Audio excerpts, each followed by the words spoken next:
আসসালামু আলাইকুম। শবনমের রান্নাবান্না ইউটিউব চ্যানেলে আপনাদের সকলকে স্বাগত জানাই। আজ আমি এগ বিরিয়ানির রেসিপি শেয়ার করে আপনাদের দেখাবো। কিছু কারণে আমার উপকরণগুলো দেওয়া হয়নি, আমি রান্না করতে করতে আপনাদের জানিয়ে দেবো। তো প্রথমে আমার চালটা ধোয়া হয়ে গেছিলো এবং জলও ফুটতে আরম্ভ করেছিল। তো আমি চালটা এখন পাত্রে দিয়ে দেবো। চালটা আপনারা আপনাদের পরিমাণ মতো চাল দেবেন, আমি আমার পরিমাণ মতো চাল দিয়েছি। এরপর চালটা দেওয়া হয়ে গেলে আমি এইটাকে রান্নার জন্য পেঁয়াজগুলো কেটে নেব। এখানে আমি দুটো পেঁয়াজ নিয়েছি, একটা টমেটো আর দুটো লঙ্কা। আমি 6টা ডিমের বিরিয়ানি করব। তো এখানে আমি টমেটো পেঁয়াজ কেটে নেব পেস্টের জন্য। ভাতটা ফুটে গেছে, ভাতটা ফোটার সময় যদি এক টুকরো লেবু দেওয়া হয় তাহলে ভাতটা খুব ঝরঝরে ও সাদা হয়, ওই জন্য আমি একটু লেবু দিয়ে দিলাম। এবার ভাতটাকে আমি জল ঝরিয়ে নেব, তারপরে তার পরবর্তী প্রসেসগুলো স্টার্ট করব। ভাতটা টিপে দেখে নিলাম 80% সেদ্ধ হয়ে গেছে। এবার জলটা ঝরিয়ে নেব, তারপরে দুটো পাত্রে ঢেলে নিয়ে ভাতটা একটু শুকাতে ফ্যানের তলায় ঠান্ডা হওয়ার জন্য রেখে দেবো, যাতে ভাতটা একটু ঝরঝরে হয়। এরপর আলু ভাজার জন্য ও ডিমটা রান্না করার জন্য দুই দিকে দুটো কড়াই বসিয়েছি। আলুটা ভাজার জন্য পরিমাণ মতো তেল দিয়ে দেবো। তেলটা একটু গরম হতে থাক, তারপরে আমি আলুটা দেবো। এদিকে কড়াইটা গরম হোক। তো তেলের মধ্যে আমি নুনটা দিয়ে দেবো। আলুতে আর আলাদা করে মেশালাম না। তো এখানে আমি আলু কেটে রেখেছি, ডিমগুলো ছিঁড়ে রেখেছি, আদা রসুন বাটা আগে থেকেই ছিল, ও টক দই কেনা ছিল না, বাড়িতেই করেছি তেঁতুল দিয়ে। তো এবার আমি তেলের মধ্যে জাফরান রঙটাও দিয়ে দিচ্ছি আলুতে একটু কালার আসার জন্য। নুন আর রঙটাকে ভালো করে মিশিয়ে দেবো।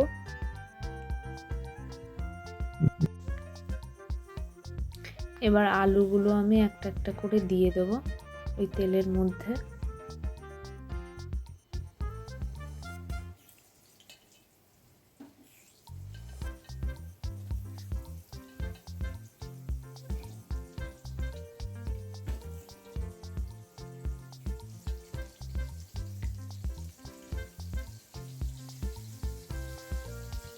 সব আলুগুলো দেওয়ার পরে গ্যাসের আঁচটাকে কমিয়ে দেব। এরপরে যেহেতু আলুটা আমার কাঁচা, তাই এই আলুটা যতক্ষণ সেদ্ধ হতে থাকবে তার জন্য এটা আমি একটু চিনি দিয়ে ঢাকা দিয়ে দেবো। ঢাকা দিয়ে আলুটা ভাজলে সিদ্ধ তাড়াতাড়ি হয়ে যাবে। এরপর আমি এদিকে চলে আসবো ডিমটা রান্নার জন্য। পরিমাণ মতো তেল দিয়ে দেব ডিমটাকে ভাজার জন্য।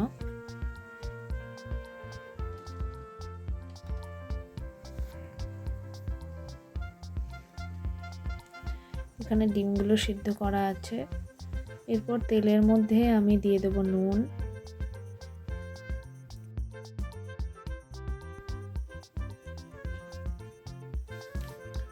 নুনটা একটু নেড়ে নেব ডিমটাকে ভাজার জন্য। একটু হলুদ দিয়ে দেব, হলুদটা আলতোভাবে নেড়ে নেব।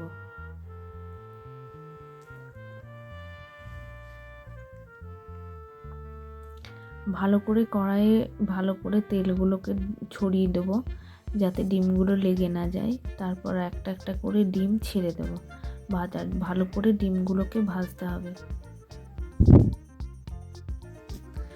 এবার ডিমগুলো নাড়াচাড়া করে নেব। এইভাবে ডিমগুলো নাড়াচাড়া করতে করতে ভেজে নেব।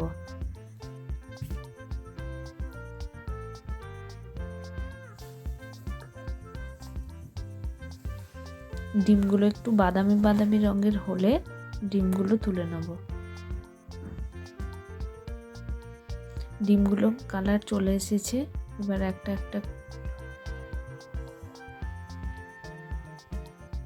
একটা একটা করে ডিমগুলো তুলে নেব।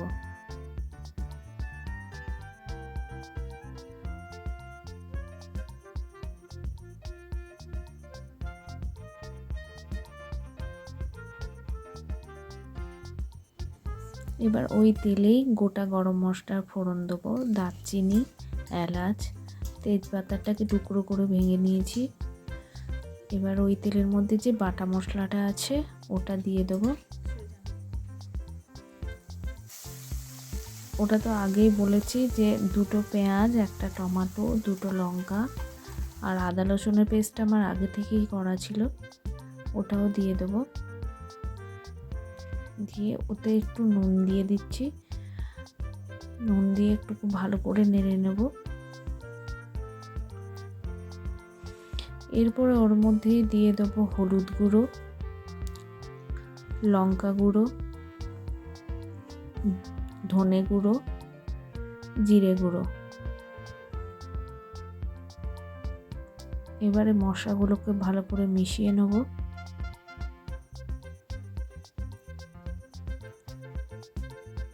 এবার দেখছি এর মধ্যে মিট মশলা, পরিমাণ মতো মিট মশলা দিয়ে দিচ্ছি, একটু চিনি দিয়ে দিলাম স্বাদটাকে বাড়ানোর জন্য। এবার সমস্ত উপকরণগুলোকে ভালো করে নেড়ে নেব।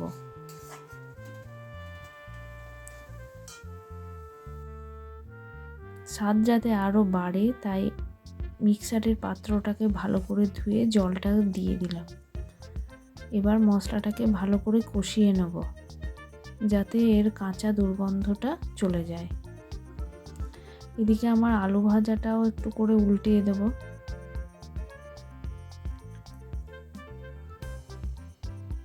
যাতে উল্টো পিঠটাও ভালো করে ভাজা হয়।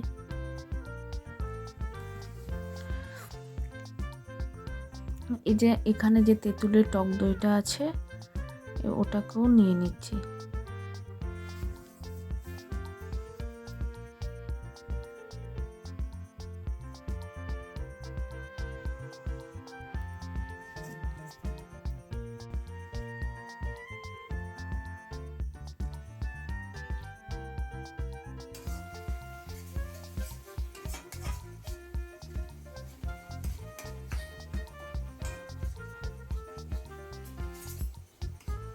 মশলাটাকে ভালো করে নাড়িয়ে নিয়ে টক দইটা চামচে করে ভালো করে ফেটিয়ে নিয়ে দিয়ে দেবো। এটা আমার বাড়িতে বানানো টক দই। মার কাছে শুনেছি আমার দাদি ঠাকুমারা এই রকমভাবেই বাড়িতে টক দই বানিয়ে রান্নায় দিত।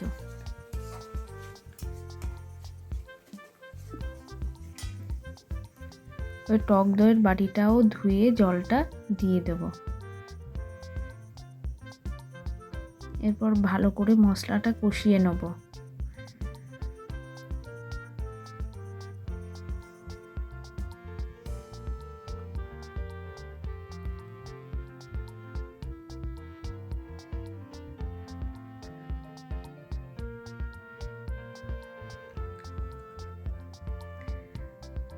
এরপর ভালো করে মশলাটা আমার কষানো হয়ে গেছে।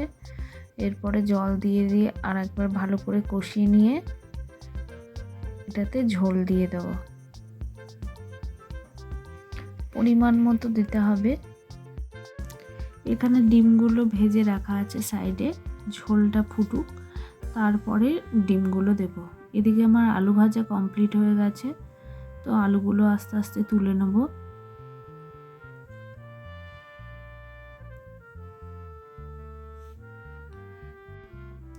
আলুগুলো একটা একটা করে তুলে নেব। এরপর আলুটা সাইডে রেখে দেব। ওই তেলের মধ্যেই বেরেস্তার পেঁয়াজগুলো দিয়ে দেব।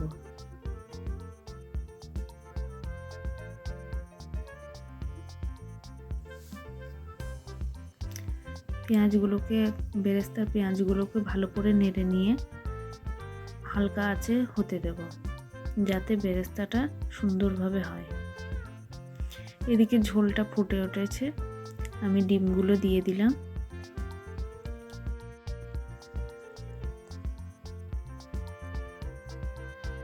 এরপর ভালো করে নাড়িয়ে নেব।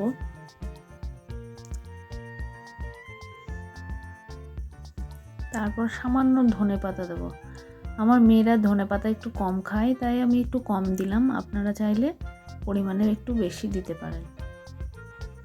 ধনেপাতা দিয়ে আবার ভালো করে ডিমগুলো নেড়ে নেব। এদিকে বেরেস্তাও আমার হবার মুখে।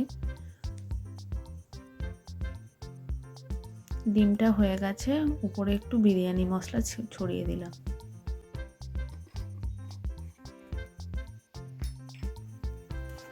এদিকে বেরেস্তাটাও হয়ে গেছে, ভালো করে নাড়িয়ে নিব।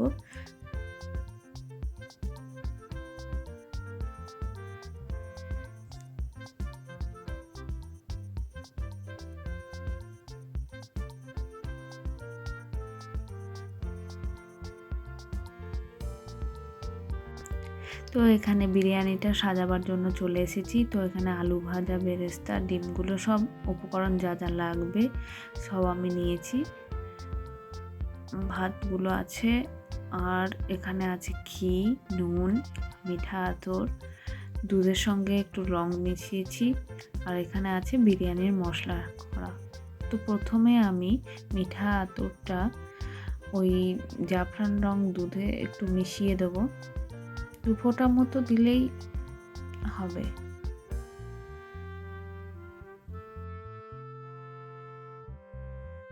বেশি দিলে আবার বেশি বেশি মিঠা আতরের একটু অন্যরকম সেন্ট হয়ে যাবে, তো অনেকে এটা পছন্দ করে না, তাই আমি 2 ফোঁটা মতো দিয়েছি।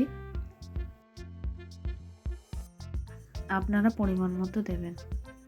এরপরে আমি সবার প্রথমে একটু বেরেস্তার তেলটাকে দিয়ে দিচ্ছি।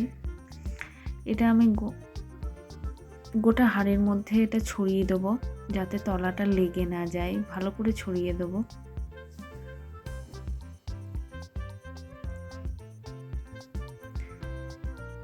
এরপর আমি ভাতগুলো প্রথমে লেয়ার দেবো, ভাতের লেয়ারটা প্রথমে দেবো।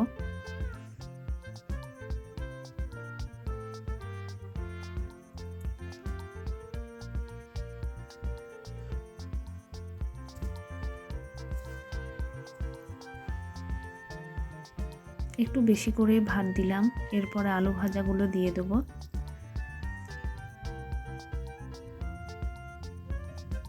প্রথমে আলু দেওয়া হলো, এরপর ডিম দেবো।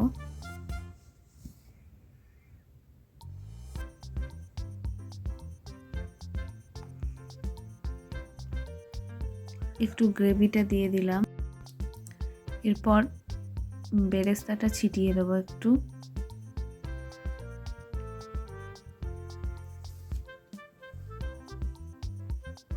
আমার ভাতে একটু নুনটা কম হয়েছিল, তাই অ্যাডজাস্ট করার জন্য আমি একটু নুন ছড়িয়ে দিচ্ছি। এরপরে একটু চিনিও দিয়ে দিচ্ছি।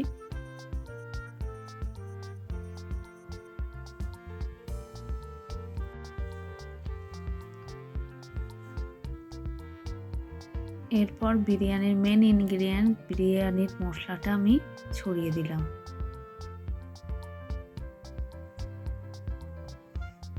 এবার ওই জাফরান ভেজানো দুধ আর ওই মিঠা আতর দেওয়া ওইটাও একটু দিয়ে দিলাম।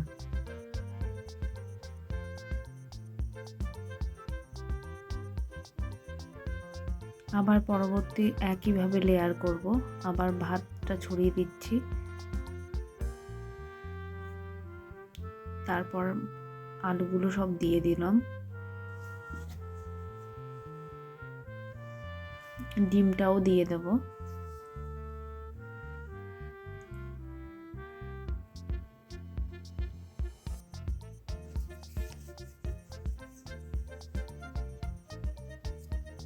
গ্রেভিটাও একটু দিয়ে দিলাম, আর একটু রেখে দিলাম উপরে দেওয়ার জন্য।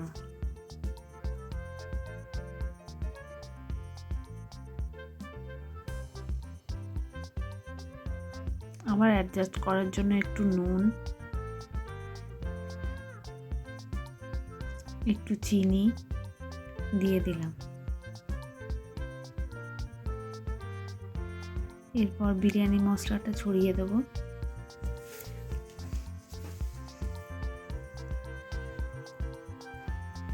উপরে একটু বেরেস্তা দিয়ে দেব।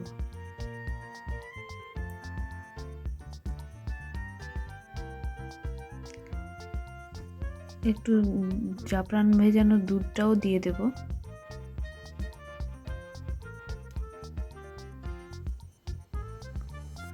এরপরে বাকি যে ভাতটা রেখেছি সেটাও উপরে ছড়িয়ে দেব।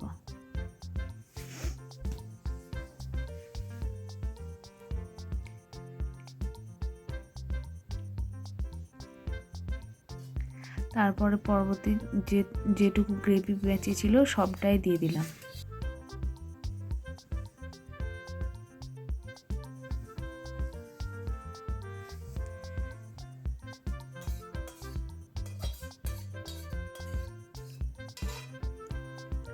কার কার এগ বিরিয়ানি খেতে ভালো লাগে কমেন্টে অবশ্যই জানাবেন। তো এরপরে আমি বিরিয়ানি মশলাটা দিয়ে দিলাম।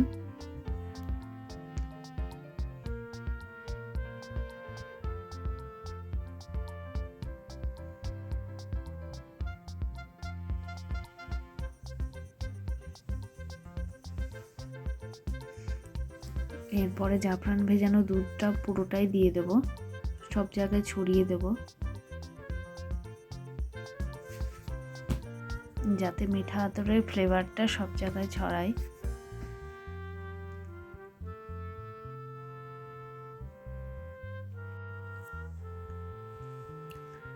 এরপর বেরেস্তাটা উপর থেকে সব ছড়িয়ে দেব।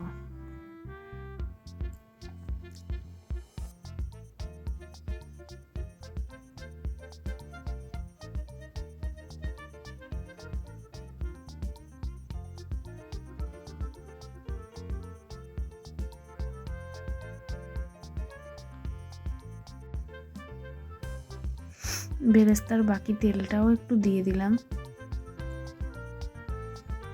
এরপরে 1 চামচ ঘি দিয়ে দেব। এই ঘিটা আমার হাতেই বানানো। এর রেসিপিটা যদি কেউ জানতে চান অবশ্যই কমেন্ট করবেন।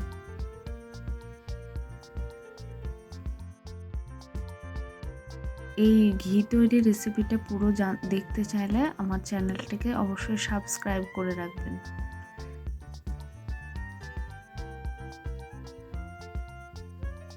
দেখতে তো খুবই সুন্দর লাগছে, অবশ্যই খেতেও ভালো হবে।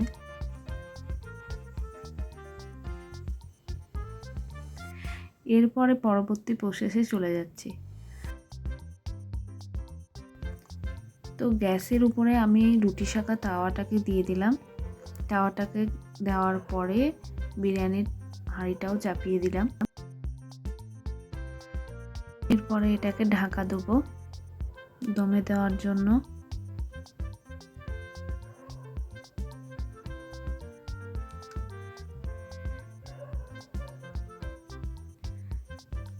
গ্যাসের ফ্লেমটা আপনারা একদম লোতে রাখবেন, না হলে তলা লেগে যেতে পারে। এরপর আমি একটা বাসন ওর প্রতিটার উপরে চাপিয়ে দিলাম। আটা মেখে রাখার কোনো প্রয়োজন নেই, এভাবে যদি একটা কাপড় দিয়ে রাখা হয় তাহলে পাসপোর্ট আর বাইরে বেরোবে না। তো আমি এইভাবে কাপড়টাকে জড়িয়ে দিয়ে, তবে অবশ্যই সাবধানের সঙ্গে যাতে আগুন লেগে না যায়। এরপরে আমি একটা ভারী কোনো জিনিস, আমার কাছে তো এটাই ছিল, তো এটাই নোড়াটাকেই চাপিয়ে দিলাম যাতে পাসপোর্টটা বেরিয়ে না যায়। তো এইভাবে আমি 15 মিনিট বিরিয়ানিটাকে দমে রেখে দেবো একদম লো ফ্লেমে। বিরিয়ানি আমার হয়ে গেছে, আমি নামিয়ে নিয়েছি। এবার পরিবেশন করব। দেখুন বিরিয়ানিটা কত সুন্দর হয়েছে।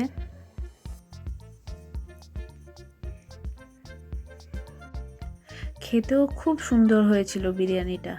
আমার এই এগ বিরিয়ানির রেসিপিটা যদি আপনাদের ভালো লেগে থাকে তাহলে আমার স্বপ্নমের রান্নাবান্না ইউটিউব চ্যানেলটি আপনারা সাবস্ক্রাইব করে দেবেন এবং পাশে থাকা বেল বাটনে ক্লিক করে সিলেক্ট অল করে দেবেন, যাতে আমার পরবর্তী ভিডিওর নোটিফিকেশন আপনাদের কাছে চলে আসে। সবাই ভালো থাকবেন, সুস্থ থাকবেন। আল্লাহ হাফেজ।